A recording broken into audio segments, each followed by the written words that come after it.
All right, guys, it is that time of year, and we are going to be direct sowing seeds into our gardens. We have the vegetable garden that needs sown in, and the cottage and flower gardens that need direct sown in. That is because we are after our last frost, or a week after our last frost date. Our nighttime temperatures are going to be steadily above 50. And our daytime temperatures, well, they're probably going to go all over the darn place. But we don't have any more freezing temperatures. We are safe and clear. I thought maybe it would take another week or so before we'd really get to this steady point. And honestly, the weatherman has no idea what is going on, if we're being honest with each other. I will not be putting our seedlings out, our tomatoes, peppers, things of that nature. Not yet. Not just because of we're not completely sure of the nighttime temperatures, but because they're not completely hardened off yet.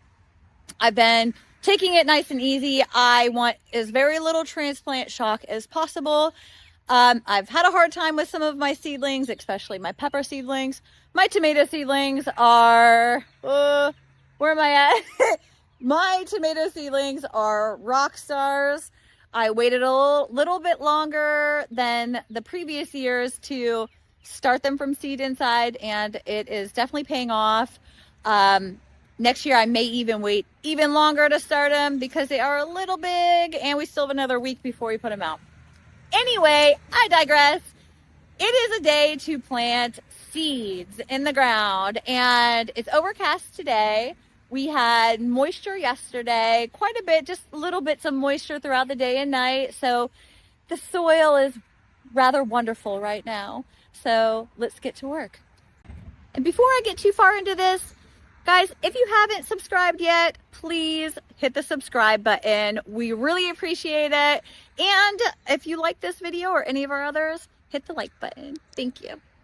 And actually, before I get started putting seeds in the ground, I am going to fertilize all my seedlings. It's a little easier when they're outside to do it versus in the house, kind of fiddling around, trying to work around lights and everything. I just threw, this is my first year using this, the AgroThrive Organics. I don't know if I really like it yet. I usually use the fish and seaweed emulsion. Neptune's Harvest, I think, is the brand. And I like it. I don't like the smell because these go back in the house at night. I'm not fond of the smell of fishiness in the house.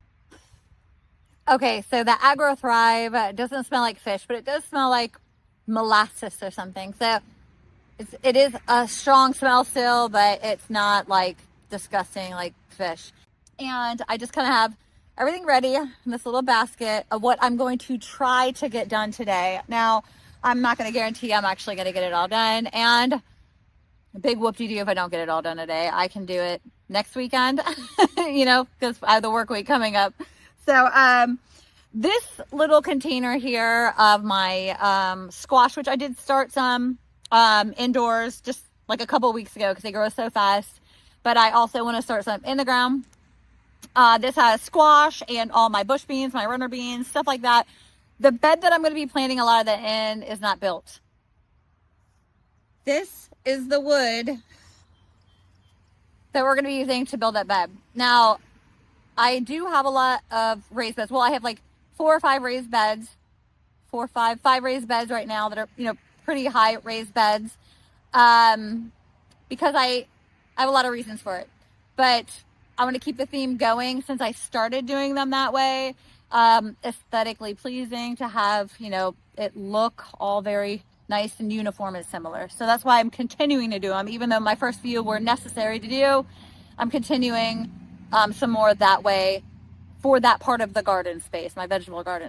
Okay, so I'm gonna wait on this box here. Hopefully we'll get that bed built either today, which that's super optimistic, or we'll get it done the beginning of next weekend and I'll be able to plant all those out next weekend. For the vegetable garden as well, I'm going to do more greens, another succession of greens from salad greens, spinach. I'm also going to be putting some marigold seeds in the ground, some nasturtiums in the ground. And even though I hadn't started indoors just a couple weeks ago, my squashes, I'm going to put squash in the ground as well. So I got my lupa, my sugar baby watermelons, my delicata winter squash, the Burgess winter squash, and my sunflowers that are going into the backyard gardens. I have some that are going in the front yard gardens as well. So then we are also going to be planting out our cottage garden flowers, which there's a bunch here. We're going to be seeding the cottage garden, which we do have starts for that as well. And I got some gladiolas.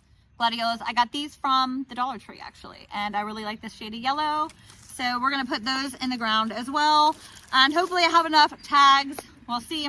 If not, we'll just let things grow and see what they are whenever they get big. Oh, fingers crossed. All right, here we go. Now, this is what I'm sowing the beginning of May. And there are tons of seeds that you can sow in May. These are just the ones that I'm doing.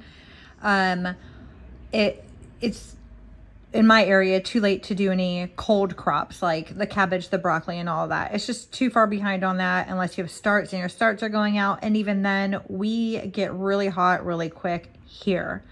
I mean, the month of May, if your packet says direct sow, a lot of them say a week or two after your last frost date, now is the time to do it. And right here, I am putting down boards because I'm trying to find some stones that I want to have for stepping stones. I'm trying to find them free, and if I can't, I will purchase some so that I'm not stepping in the dirt. And I want a little path to get in and harvest flowers and vegetables and stuff. Okay, so I've organized my basket so that these are going out back, but these are all out front, not the gourds. But by size and height, I have to be a little, I have to give all the drivers that are driving by and trying to turn on this corner here the ability to see better. So my shorter stuff is gonna have to definitely go in the front of the property near the road, and my taller stuff back here, which isn't really the way I would like to have it if I didn't live on a corner. I would have it a little differently, but that's how we're gonna do it. And I have to actually abide by the township regulations for living on a corner. So that is part of that.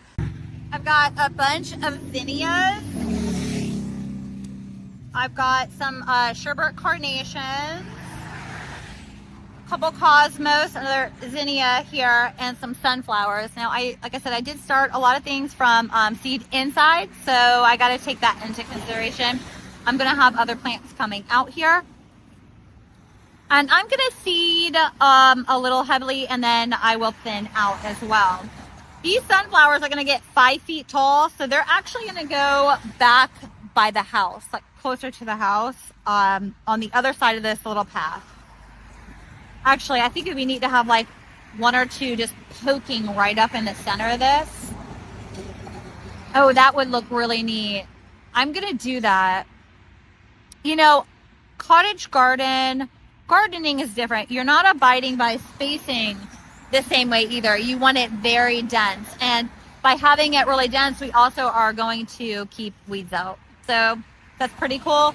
I would actually like to also put one of these packs of 3 gladiolas in the center. Now, I know I said I was going to start shorter by the road and come out bigger, but having that disrupted will look really cool to have a couple tall things just here and there. It's not going to really cause a really big issue with the cars. I hope not trying to turn here, because it's just like a flower spike coming up in the middle. It's not a big dense bush.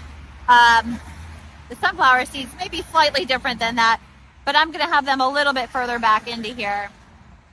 So I'm going to get to throwing some seeds in the ground and hope that the birds and squirrels don't come by and dig them up.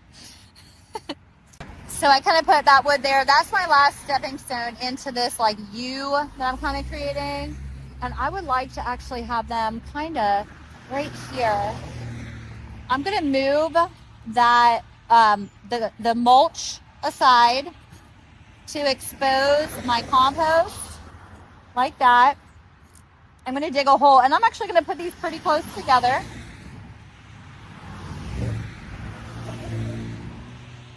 Because they're not like a big bushy plant. Even though they have leaf foliage at the bottom, when they come up, they kind of stay condensed. So I'm going down really far on these, which is cool because these bulbs being down far, they actually perennialize for me. My other ones are coming back up this year without digging them out of the ground. Point side up. And like I said, I'm going to put them right all near each other. And that's going in there really deep.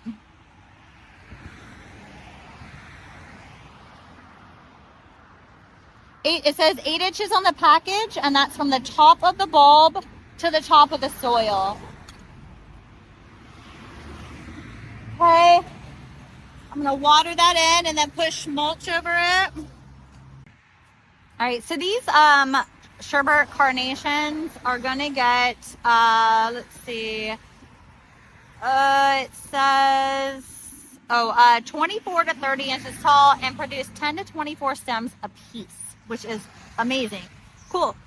So a little about 2 feet or a little bit higher than that. So I think I'm going to put them a little bit close to the road because 2 feet or a little bit higher isn't that bad. So kind of towards the end of my little U shape here. So I'm gonna set that over there. And these sulfur cosmos, I love this little yellow color. It says that they're going to get about 4 feet tall. So they're definitely going to go in this back end. And I love yellow. I'm going to sprinkle some in this area and in a couple areas. I don't just want like one patch of the one flower. I want that to kind of be a theme, but not like a traditional garden where I don't know how to explain that. It's a little more haphazard, but still intentional. You still got to think about it. So we're going to sprinkle some in and then thin them out if a whole bunch of them come up. But I really like the idea of these are up to 4 feet tall. Wow. But they get really kind of spindly and falling kind of all over the place. But by having a really dense planting of other plants, they're going to help support it. I'm going to put these, and we have the yellow glades there too. I don't want like a whole bunch of yellow in one area, but I do want to put some like about here. So I'm going to pull my mulch aside, and I'm going to keep the mulch aside until I start seeing, my plants come up, because I do really deep mulching through here. And I'm going to pull some soil aside.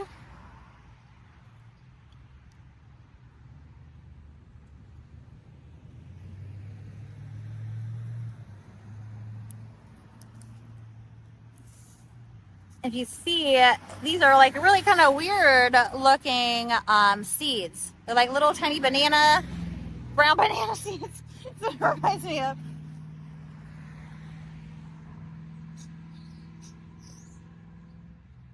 I'm putting a couple there. I'm not going too crazy with it. I'm going to sprinkle some of that soil back over it. Pat it down. Then I'm going to leave that mulch off for now and water it in.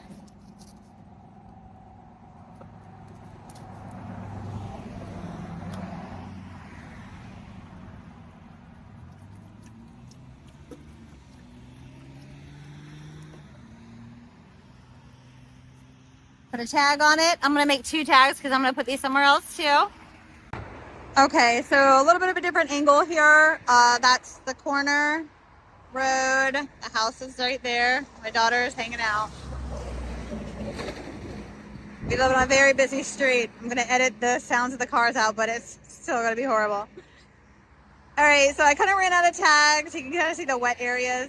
Now I have a whole bunch of plants that were winter sown that are going to go in and really fill a lot of this space in.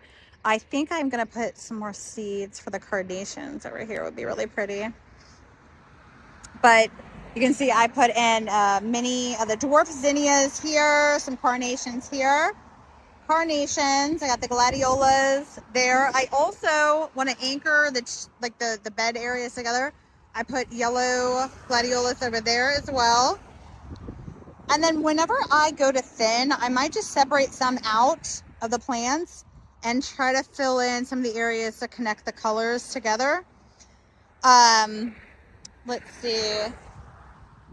So over here, step down. I think I'm going to end up putting some more mulch just over top of all this debris. We got peonies that just came up. Somebody had planted them years ago and they're coming up. So I want to give them a chance. And then instead of stone walkway, I'm just going to put the mulch down. Then it'll give me an option to grow in this area here. I did plant some nigella.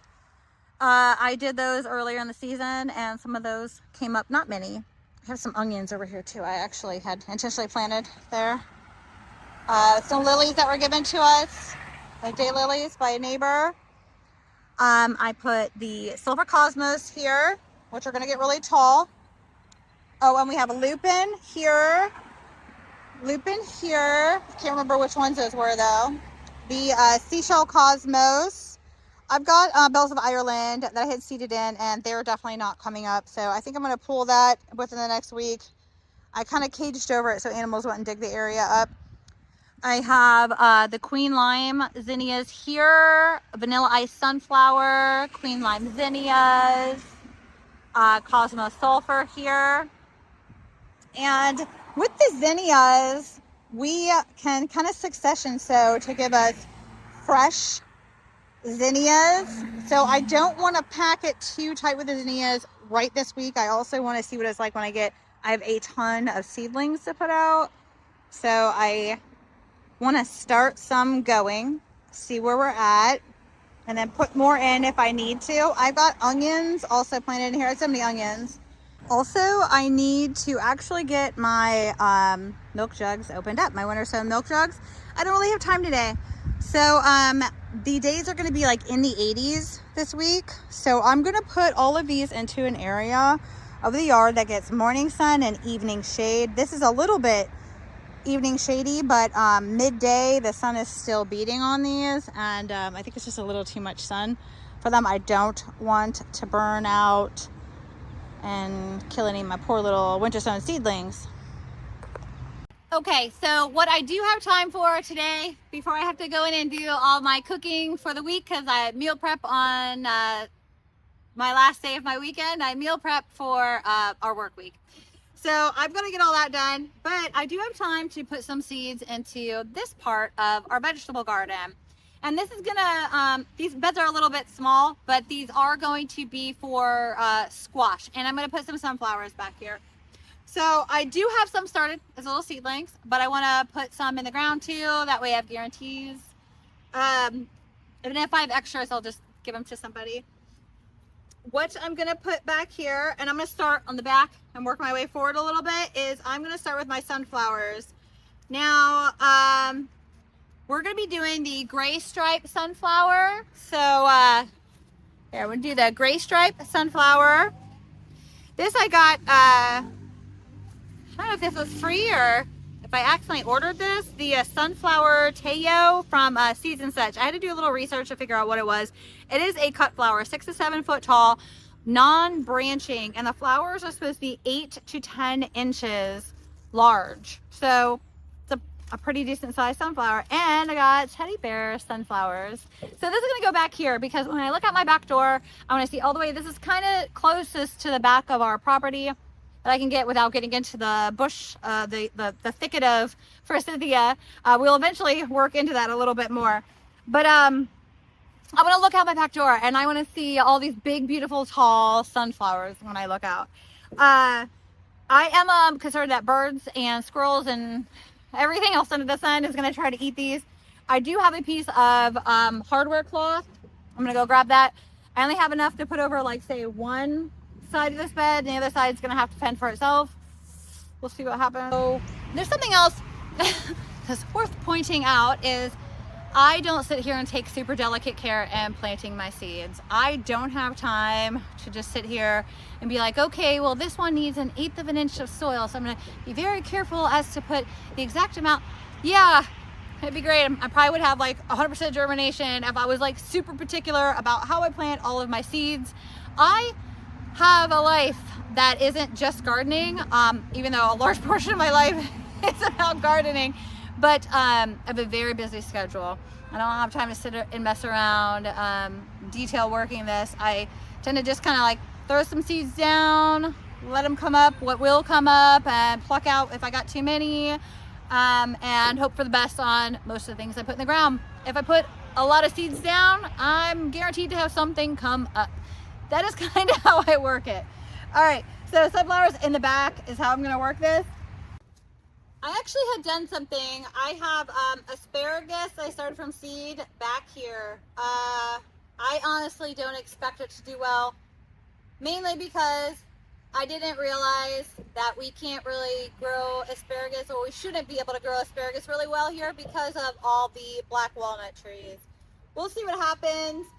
They're perennial, so if they do survive, they'll be in the ground well beyond the sunflower seeds will be. So I'm gonna kind of work around them. So this is the side that isn't gonna have the hardware cloth over it because of that.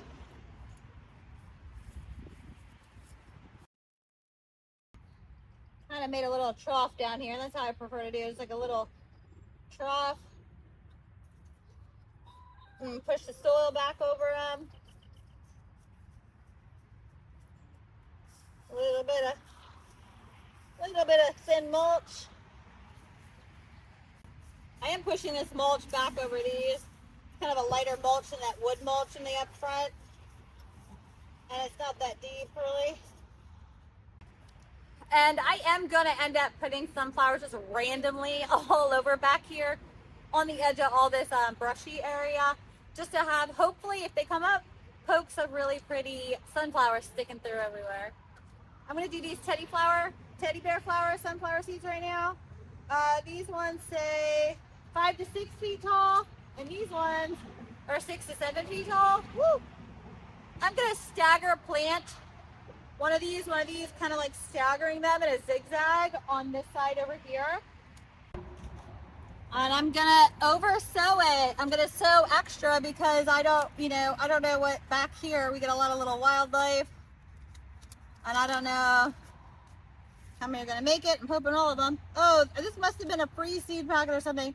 The ones from Seeds and Such, Sunflower Teo, only has 1, 2, 3, 4, 6 seeds in it. Must have been a freebie or something. So, and these ones are gonna get really tall. So actually, I'm going to put those in the back here. Redefine my little trough.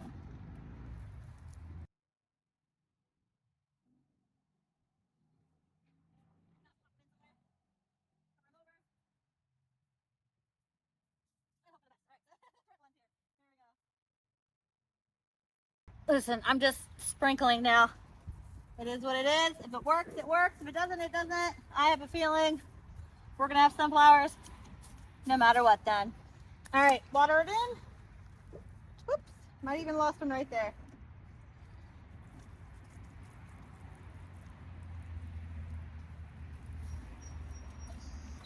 But no, it's not ideal to be stepping in my garden like that. No, just have to sometimes.